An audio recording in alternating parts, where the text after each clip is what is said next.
She's unbelievable, been on the show a million different times. Crazy. We've been friends for a long time, but I've never met Representative Nancy Mace of South Carolina. We're meeting her now. Nancy, thanks for coming on the show. How are you? Isn't it crazy? Yeah. First of all, love the boots. Where'd you get them? They're from a shop in Charleston, a little Love Shack fancy. Okay. All the young ladies like they're that. They're locally sourced. I have no idea. I doubt that. I think they're from Texas. I was going to wear boots today, but my feet are already hurt in these shoes, so I think the boots would have killed me. Yeah. I understand the speech that you just made here at the TPUSA Young Women's Summit was out of sight. They said it was different, and I think you and I talked a minute ago. It is different. What is it that gets into you when you get up on stage and you've got people that want to hear your message? You just let loose. I love it. Well, I think just telling a story, too, and not lecturing, but also I just do what's on my heart and try to be authentic and as real as I can be. And it's when you have a politician come speak, they want to tell you the best they've ever done and how good they are, but that's not really who I am. Look at me. It's just not who I am. It's like, no, there are warts here, and this is how I got through it, and this is how we're going to, inspire others, because I want to inspire a future generation of women who will do what we're doing today, right here where you and I are sitting. I got to tell you, the story that you tell that I love the best is that Trump primaried you. Yeah. And now you're like, right there. I'm MAGA-Mace now. What is that? So how do you go from that? Because many people would shut down. I think they make the mistake of wanting to fight this guy instead of finding out what his motivation is. Yeah. And you did. I mean, you were smart enough to do that. Did you at any time say to yourself, well, forget him, I'm going to do my own thing anyway? Or did you realize that you were aligned on a lot of stuff? No, we were aligned on almost everything. Even when we were not always getting along, I still aligned with his politics and his policies. Like, that's the thing. Like, someone put on Twitter today, why'd you vote for impeachment? I never did. So there's like that confusion out there where some people put a fake record out there that I did not do that. But I think that he respects me. I respect him. He's kind of become a little bit of a father figure for me. And when I call him, he picks up the phone.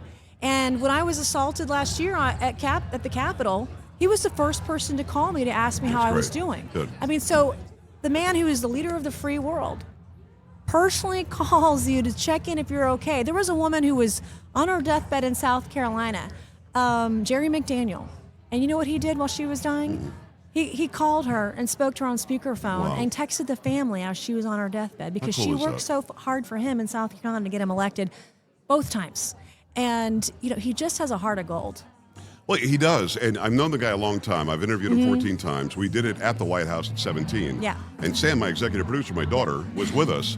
And I love that. It's a family business. Exactly right. So he sits across from me, and Sam is over here running the cameras and whatever else. They said, oh, and by the way, this is my daughter, Sam. He gets up. He wasn't on camera yet. There was nobody watching. Yeah. Sam, how are you? What can I do for you? How have you been? Gave her a nice hug. Should he let more of that out, do you think? Because I don't know that a lot of people know what you and I know about him. They don't, and the media won't cover it. That's the problem. Not at all. It's up to you and I to tell the truth about Donald Trump, because they've never given him a fair shake. They lie about him every single day. The headlines are fake. And I'm now on the receiving end of that, and I'm following his playbook because I'm tired of it. I'm just going to sue everybody, and I'm going to call them out. I don't even care anymore. It's not okay to treat conservatives the way we're being treated. I'm done with it. It's Nancy Mace, of course, U.S. Representative. It's South Carolina 1, right? Yep. Okay. When we look at Walz showing up, you got to be chomping at the bit. I mean, Tim Walz shows up, the governor of Minnesota, just the most foolish vice presidential pick I've ever seen in my life. Thank God, because it turned out for us. But he's sitting in front of you, and he's doing the dumb from the Midwest Act, and you ask him a very direct question. What'd you ask him? I asked him what a woman was. And the answer, of course, it's an adult human female. That's it. It's simple.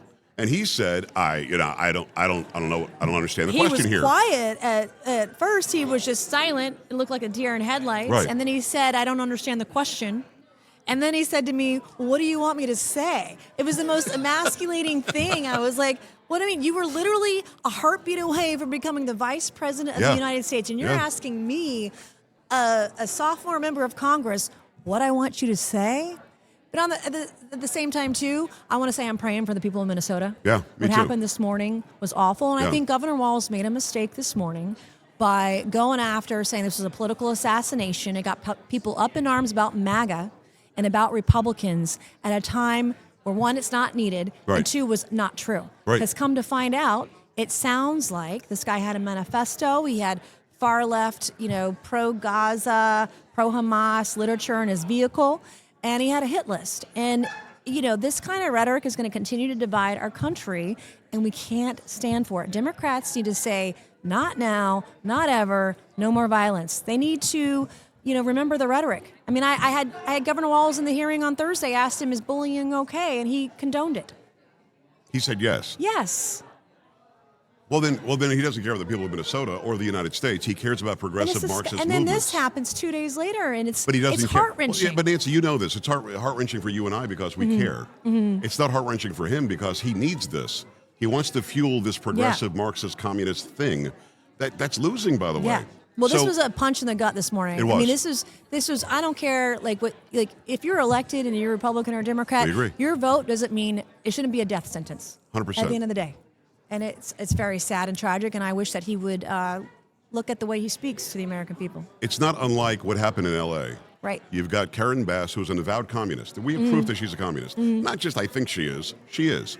Gavin Newsom, nice hair, I guess kind of good looking, tall. Is it nice? It's got too much grease in it.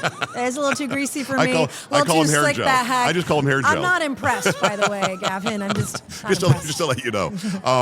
You've got a couple of people there. One that I think just wants to be the president and will say or do anything. Yeah. When he sat down with Charlie Kirk, our friend who's here at TPUSA, he lied about thinking that it was bad or unfair that boys and men play against women and girls as it continues to happen. In his state. And he condones it and is passing laws to make sure it happens.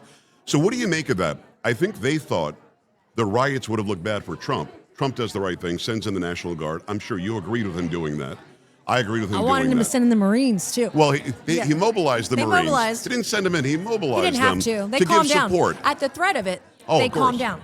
But even then, you got Padilla, jumping into a DHS secretary press conference where she's doing an opening statement, and he's not a member of the press, has no markings that he's a senator. Oh, he was huge. He was like 7 feet tall. He's burly. Yeah. He's like a bear. Yeah. And I don't know if you've seen her in person, but she's tiny. She is. She's very thin and tiny and dainty, and it's like, but she's a tough cookie. She is. But it's scary as a woman. You have a raging lunatic, leftist, Democrat, U.S. senator rushing you at your press conference. It's scary, and that's physical violence towards women. I mean, the left hate women. They don't respect us. Well, by the way, if he says, all right, and he backs away, he's done. You saw it. He not only keeps pushing, he pushes the guard back. Yeah. And now you've got Kristi Noem is what, 3 feet, 4 feet, maybe 5 or 6 feet away? He was huge. With this big guy. It was scary. And then finally when he's on the way out, he says, I'm Senator Alex Padilla, as if we knew that. And Kristi Noem should have known that. Then you got Swalwell and Schiff. You got and his 100 people. of them. They're a dime a dozen. They all look the same, by the way. Right. Oh, no, I can't picture. Listen, I do this for a living. You're in the Congress. Yeah. I don't know that I can pick out every 100. I had no idea who exactly it was. When I saw right. the picture, I was like, I have no idea. But he's trying to make himself a victim.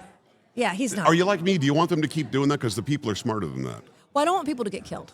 I agree with you. My problem I agree with with you. But also at the same time, when they're doing this kind of thing, we have to just show the world how much they hate their fellow man, they hate their fellow countrymen, but even worse yet, they hate their fellow women. Like, men are supposed to protect women. Right.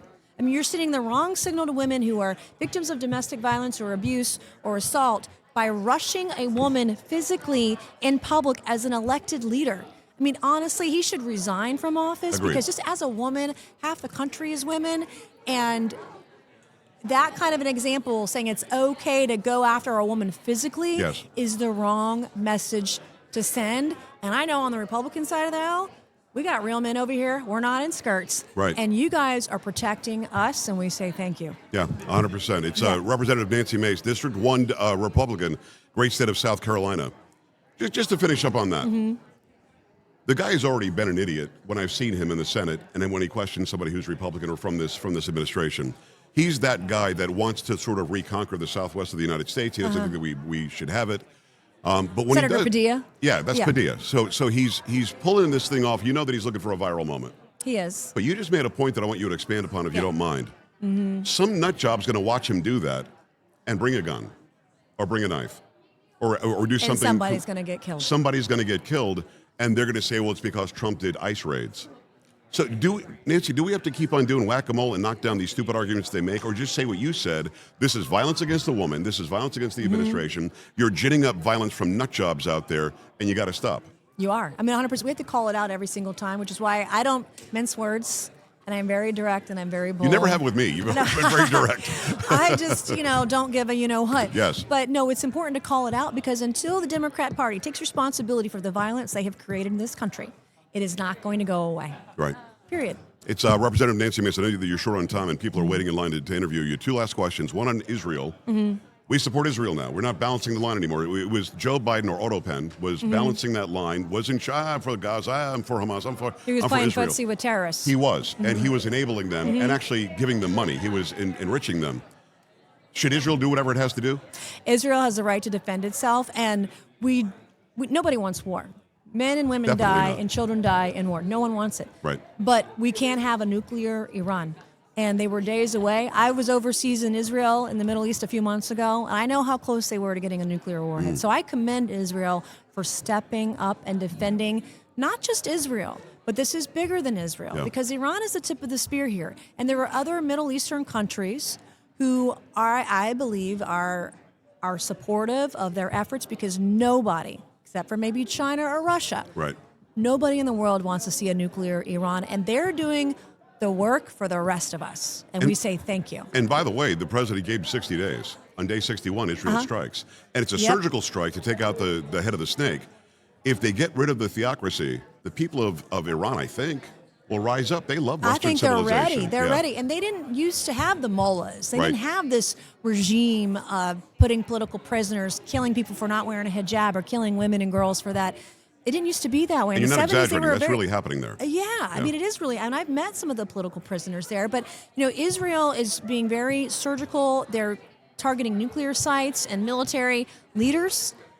Iran is targeting Jews and Israeli civilians. Just blowing bombs up, missiles up in Tel Aviv. Anywhere they can. And they're very different. They are not the same. And should not be treated as such. I'm with you. Last question, but one big, beautiful bill. It's in the Senate. Rand Paul doesn't like it, got disinvited to the picnic, then got invited again. He went was to the there. picnic. I saw him. I know. Rand was there. But there was like 3 minutes where he wasn't invited for a second. What's going to happen with this? I'm with the Senate that you've got to start cutting more spending. I'm with the Senate. But we can't confuse reconciliation with rescission with the actual budget. We have a separate rescissions bill, and we Right. can do as many reconciliations as we want. Right. We don't have to stick to one. We can do as many as we need to. So is it going to come out of the Senate? I hope so. What Leader Thune is saying is that they'll hold the Senate in session over July 4th weekend if they don't do it. That is a great threat to senators who don't want to be there over a holiday. I love what you do for South Carolina. Thank you so much, I love Joe. what you do for the country. Thank you so much. God bless Representative you. Nancy Mace, we got to go. Thanks for stopping by. We're back after this. Yeah.